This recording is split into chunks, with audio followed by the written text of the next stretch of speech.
Hello MotoGP fans, welcome back to ZNGP Today. At the 2025 MotoGP Americas GP at COTA, grid confusion reached unprecedented levels after Marc Marquez made a last-minute tire change that sent shockwaves through the pit lane. Race direction ultimately red-flagged the session just before the warm-up lap, validating Marquez's controversial strategy and penalizing those who opted for slick tires. At the Americas GP in Austin, Carlo Pernat analyzed a race full of twists and turns that has now reopened the championship battle. In a weekend marked by grid chaos, tire dilemmas, and a dramatic crash by Marc Marquez, the spotlight fell on Francesco Bagnaia, whose performance not only delivered a podium finish but also sent a strong message: he now knows he can beat one of the Marquez brothers. In a candid exchange in the paddock at the Americas GP in Austin, Pedro Acosta and Prima Pramac owner Paolo Campinotti sparked fresh speculation about the rider's future. Amid ongoing rumors fueled by KTM's current struggles, Acosta's brief yet revealing conversation has led some to wonder if a move to Yamaha might be on the horizon, even as Acosta continues to publicly deny any imminent exit from KTM. As Jorge Martin edges closer to his anticipated comeback at the Qatar GP, Aprilia test rider Lorenzo Savadori has revealed encouraging news about the bike's evolution. According to Savadori, the Aprilia RSGP has been developed closer to his demands since Martin last rode it, hinting at significant improvements ahead of the Spaniard's return. Don't forget to click subscribe button and the bell icon for MotoGP news update.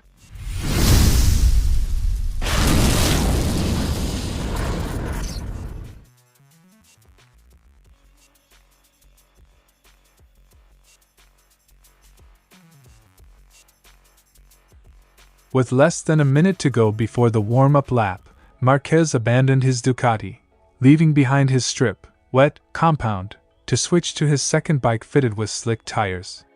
His bold move quickly set off a chain reaction, as 9 other riders followed suit, triggering pandemonium in the pit lane.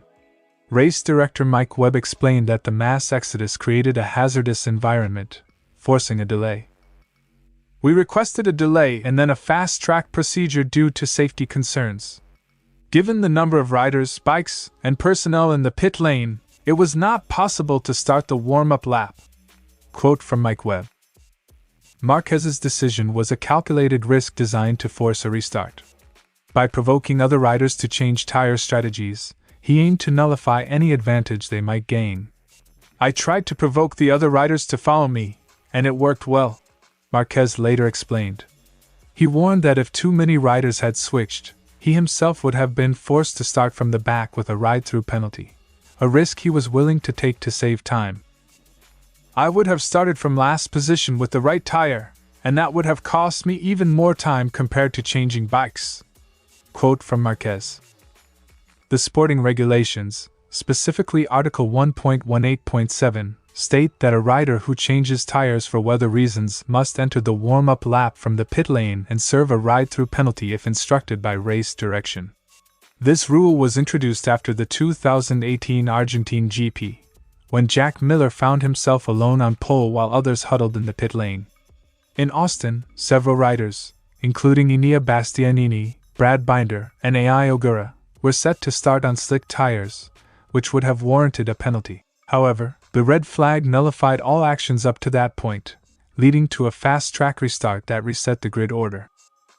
Had the situation not been red flagged, riders would have been penalized according to the regulations.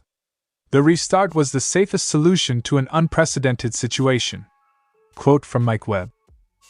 The red flag decision in Austin has forced teams to reassess their tire strategies and interpretations of the rules. With race direction promising a review of the incident and possible regulatory revisions, the chaos induced by Marquez's gamble underscores the fine margins in MotoGP. As the championship progresses, all eyes will be on how teams adapt their strategies to avoid similar disruptions, and how Marquez's bold moves continue to shape the race dynamics. The race unfolded in unpredictable fashion.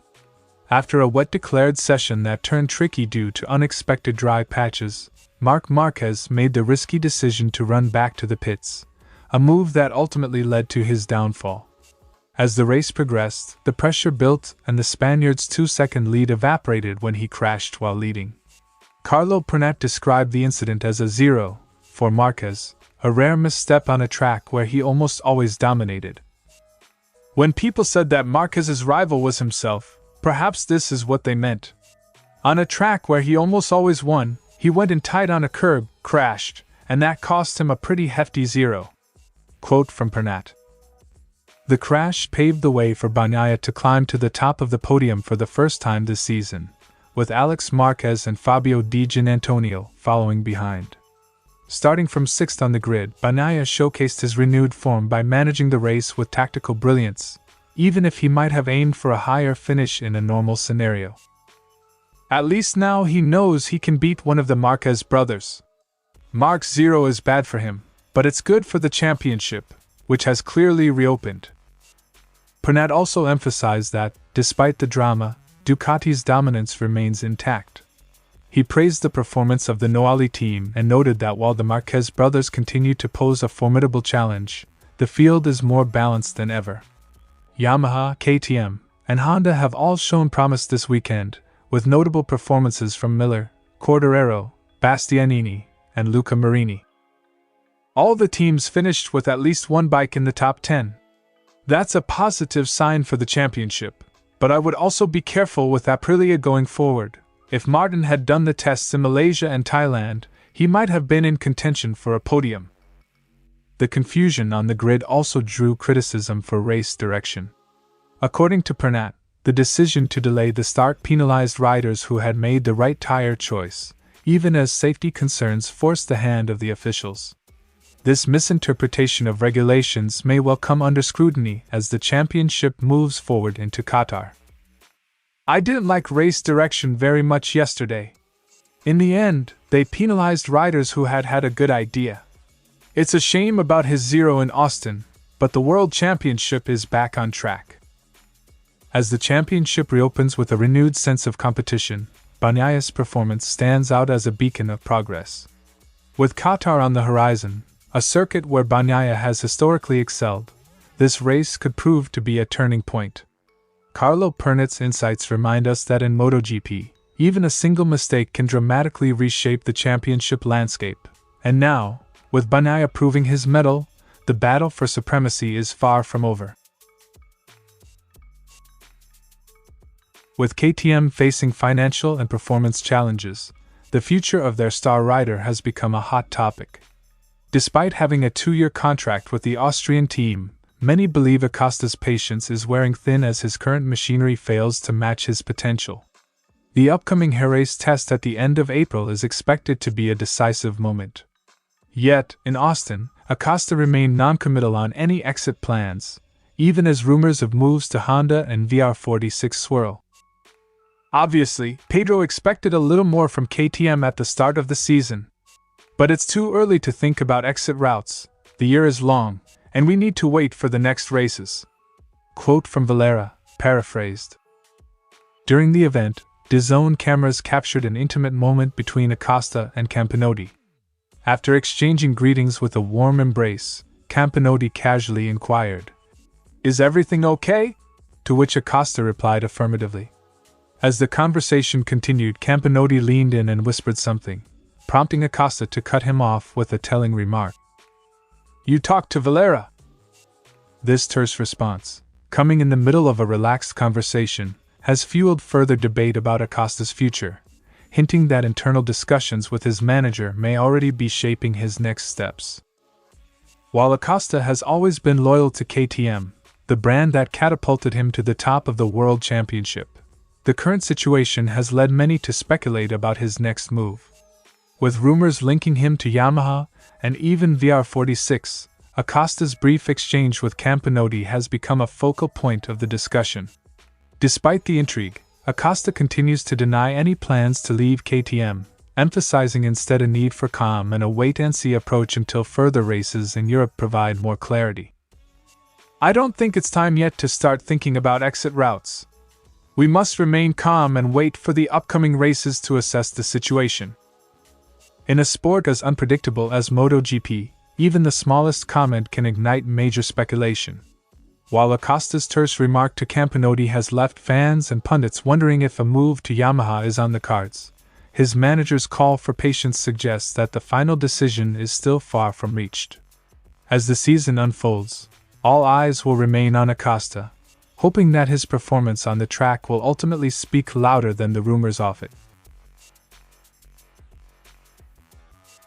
After spending only 90 laps on the 2024 bike during last November's post-season test in Barcelona, Jorge Martin's exposure to the machine was limited.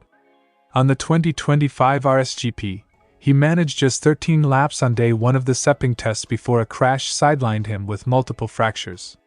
Now, after passing a recent medical check, Martin's long-awaited return appears increasingly likely. The bike is different than the one he tried in Barcelona and Malaysia. It's developing closer to his demands. Quote from Savdori. Serving as Martin's deputy since the Thai Grand Prix, Savdori has been instrumental in bridging the gap between the rider's past experiences and the current development of the bike. This weekend's team-building exercise at the Americas GP gave Martin a first-hand look at the updates made by Aprilia's engineers, including detailed telemetry reviews. On Saturday we updated him and with the engineers, showed him the telemetry, so he knows everything. Although Martin's participation in the weekend was more about familiarization than competition, the experience proved invaluable. Savdori noted that even though it's tough for a rider to sit out of the race action while observing from the pit, the insights gained will help Martin adjust quickly when he returns to competitive racing. Actually, as a rider seeing other races, it hurts like hell, but it was good for everyone. Under current concession regulations, Savdori can make up to 6 wildcard appearances this season. However, when asked about his own future with Aprilia, he admitted uncertainty. Despite his evident passion for racing and the camaraderie he has built with the team, especially with figures like Daniele Romagnoli, his next steps remain undefined. I don't know. The team and the constructor know how much I love racing, but I still enjoyed working with the Spanish team and with Daniele Romagnoli, who I knew only by sight and got on with very well.